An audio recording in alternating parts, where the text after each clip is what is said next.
Please get ready for a dictation of exercise number 31 from the legal material. 5 seconds.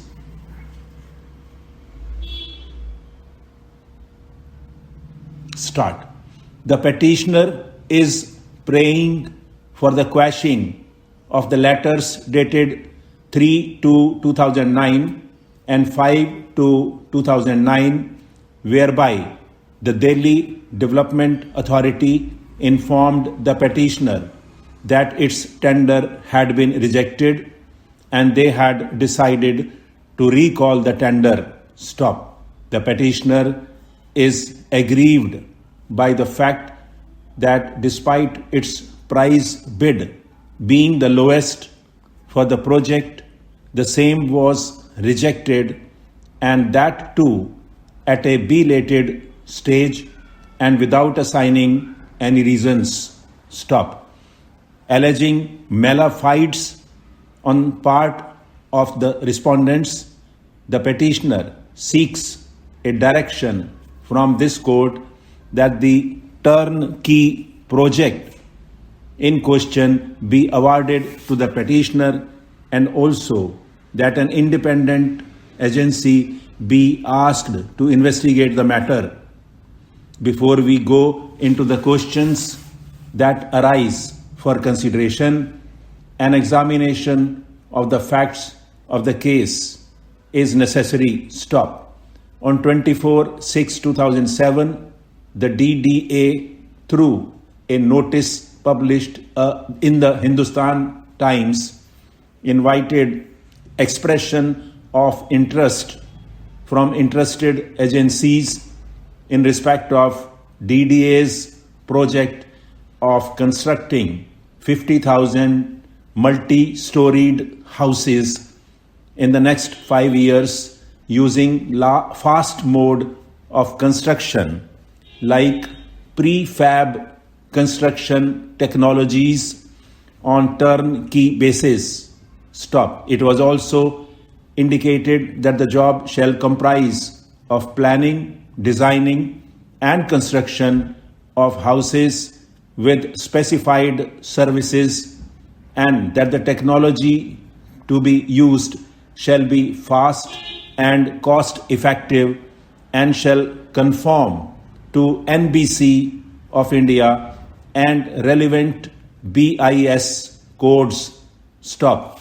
The expression of interest was invited from those agencies who wished to participate in designing tendering process for first lot of 10,000 houses per year for next 5 years to be constructed primarily in Narela, Rohini, Dwarka or any suitable place in Delhi. Stop.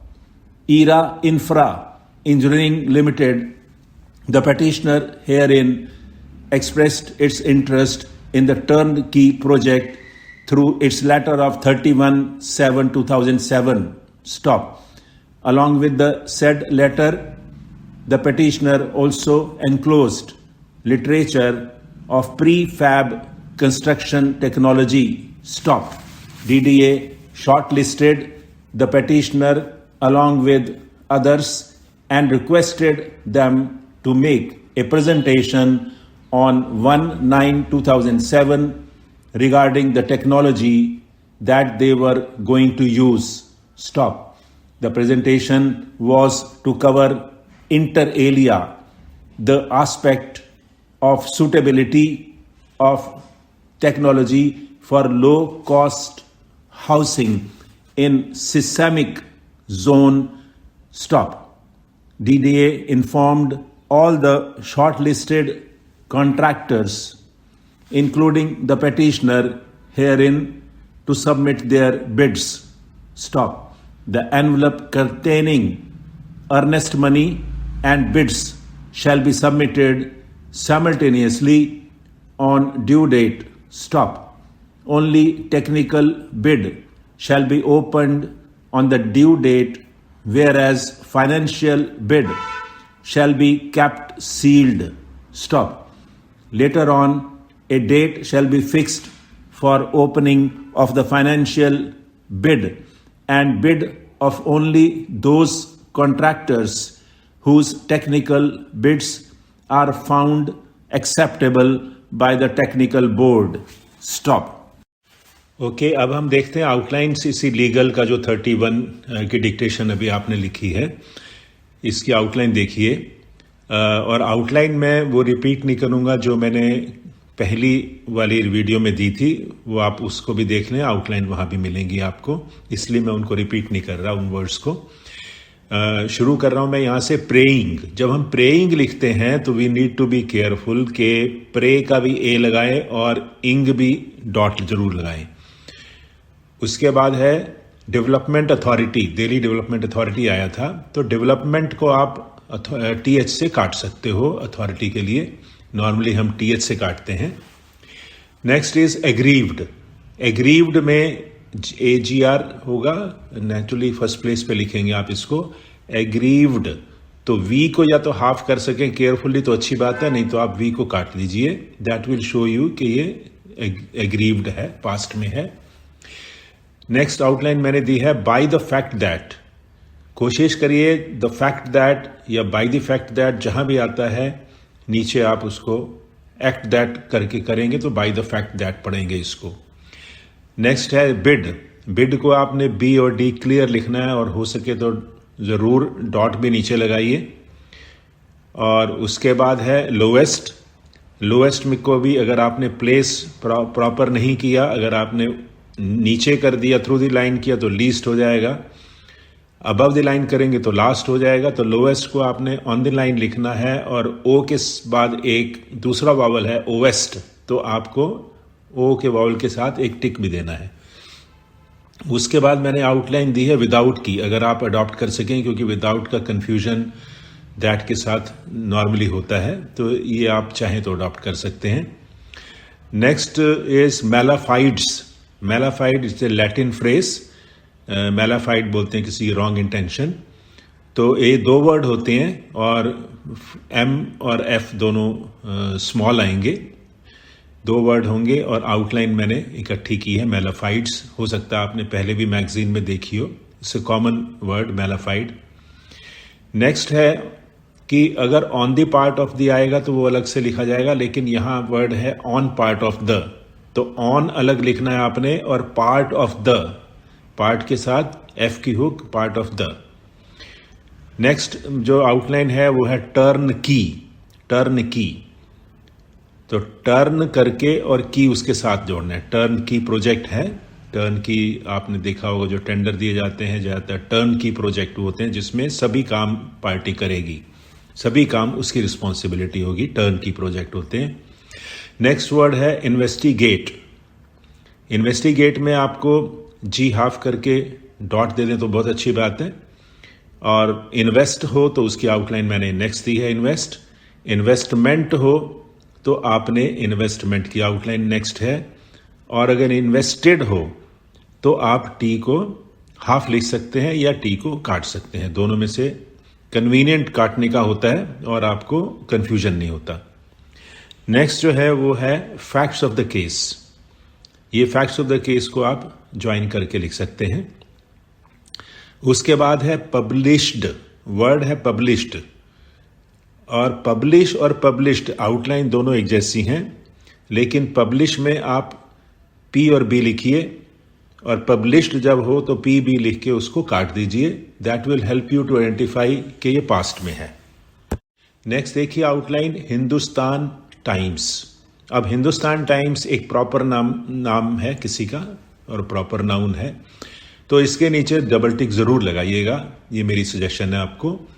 और आप चाहें तो इसको आप HT करके भी लिख सकते हैं, लेकिन जब आप ट्रांसक्राइब करेंगे तो आपको हिंदुस्तान टाइम्स पूरा लिखना पड़ेगा, ये ध्यान करिएगा। और नॉर्मली ऐसी जिनकी अब्रीविएशंस इजी होती हैं, इनकी बेस्ट वे है कि आप HT लिख के डॉट डॉट दे दीजिए।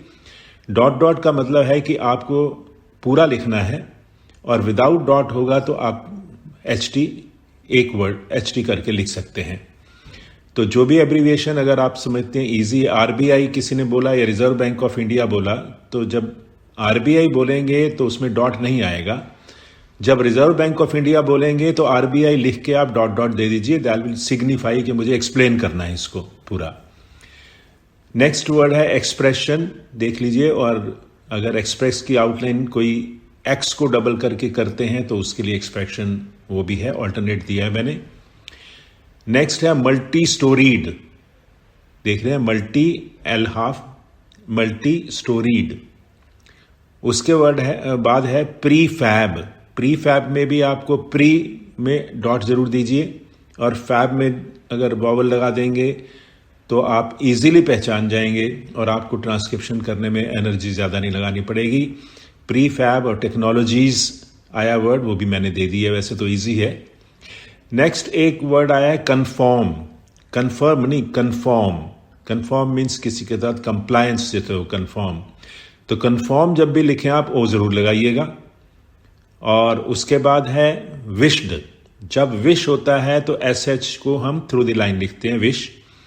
जब विश्ड होगा तो आप आधा नहीं कर पाएंगे उसको, तो आप उसको काट सकते हैं, ठीक है। उसके बाद वर्ड आए हैं नरेला, रोहिणी, द्वारका। अब ये वर्ड ऐसे आ जाते हैं बीच बीच में, तो कोई घबराने की बात नहीं है। या तो आप इंग्लिश में लिखिए जल्दी जल्दी, एन करके कुछ भी लिख दीजिए, आर करके ROH कर दीजिए, द्वारका लिख दीजिए, जैसे भी आप लिख सकें, दैट इज वन ऑप्शन। और अगर आपकी आउटलाइन बनाने की प्रैक्टिस है तो जैसे ही नरेला बोला NR, आप NR और L कर दीजिए। रोहिणी मैंने आउटलाइन दिखाई है, किसी तरह भी लिख सकते हैं, चाहे वो आउटलाइन लिखे, चाहे वो इंग्लिश में लिखिए, चाहे हिंदी में लिखिए, चॉइस है, कुछ मना नहीं होती। और द्वारका की भी मैंने बताया है। तो ये आउटलाइन 100% करेक्ट ना भी हो तो उसकी कभी चिंता मत करिएगा। You should be able to transcribe the words correctly, that is the requirement. इसमें मैंने सबसे पहले आउटलाइन दी है दिल्ली की, और दिल्ली जब भी आप लिखें, Delhi is a proper noun, इसके नीचे डबल टिक जरूर दीजिएगा। जहां भी आप डबल टिक देंगे आपको दूर से पता लगेगा ये प्रॉपर नाउन है, ये कोई स्पेशल वर्ड है। आप उसको थोड़ा ध्यान से समझेंगे और इमीडिएटली आप उसको ट्रांसक्राइब कर पाएंगे। नहीं तो किसी और के साथ इट विल हो जाएगा या डील हो जाएगा या कुछ भी होगा, लेकिन अगर उसके नीचे आपने डबल टिक लगाए हैं तो आप उसको प्रॉपर नाउन ही पढ़ोगे। या कोई अलग से टिपिकल वर्ड कोई आता है तो वो आप उसको समझ सकते हैं। उसके बाद है Era, Era, Engineering, Infra Engineering. तो ईरा में मैंने देखिए डबल टिक लगाए हैं, इंफ्रा में भी लगाए हैं और इंजीनियरिंग में भी लगाए हैं। It is a proper noun. इनका ई और आई और ई सब कैपिटल आएंगे, ये कंपनी का नाम है। नेक्स्ट वर्ड है लिमिटेड। अब लिमिटेड भी क्योंकि कंपनी का नाम इंजीनियरिंग लिमिटेड है तो इसलिए मैंने इसके नीचे भी डबल टिक लगाए हैं। और ये प्रैक्टिस की बात है, कोई मुश्किल नहीं होती। जब आपको पता है प्राइम मिनिस्टर, प्रेसिडेंट या जो भी नाम किसी का आया उसके नीचे डबल टिक जितने आप लगाना शुरू करेंगे उतनी आपकी प्रैक्टिस होगी, और जितने आप लगाएंगे आपकी ट्रांसक्रिप्शन को जल्दी करने में हेल्प मिलेगी। उसके बाद है इंटर एलिया, इंटर और एल डाउनवर्ड इंटर एलिया, और इसके नीचे भी मैंने डबल टिक लगा दिए हैं। और एलिया में मैंने एलिया में मैंने ई और उसका टिक लगा दिया, डिप्थोंग। नेक्स्ट है सूटेबिलिटी।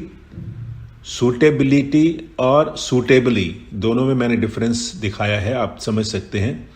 जब बिलिटी आता है तो अलग कर देते हैं आउटलाइन को, सूटेबिलिटी, और ये सूटेबली है। सूटेबल हो तो आपको डॉट लगाने की जरूरत नहीं है, सूटेबली हो तो आपको नेचुरली ई का डॉट लगाना पड़ेगा ताकि आप गलत ट्रांसक्राइब ना करें। उसके बाद सिस्टमिक, एक्चुअली इसको सिस्टमिक भी बोलते हैं, साइसेमिक भी बोल सकते हैं। तो SSMK करके साइसेमिक। और उसके बाद जोन है, it's a simple word, zone की आपने आउटलाइन देखी होगी। That's all. आउटलाइंस को जितना आप इम्प्रूव करेंगे उतनी आपकी ट्रांसक्रिप्शन में एक्यूरेसी भी आएगी और स्पीड में भी फर्क पड़ेगा। That's all, thank you.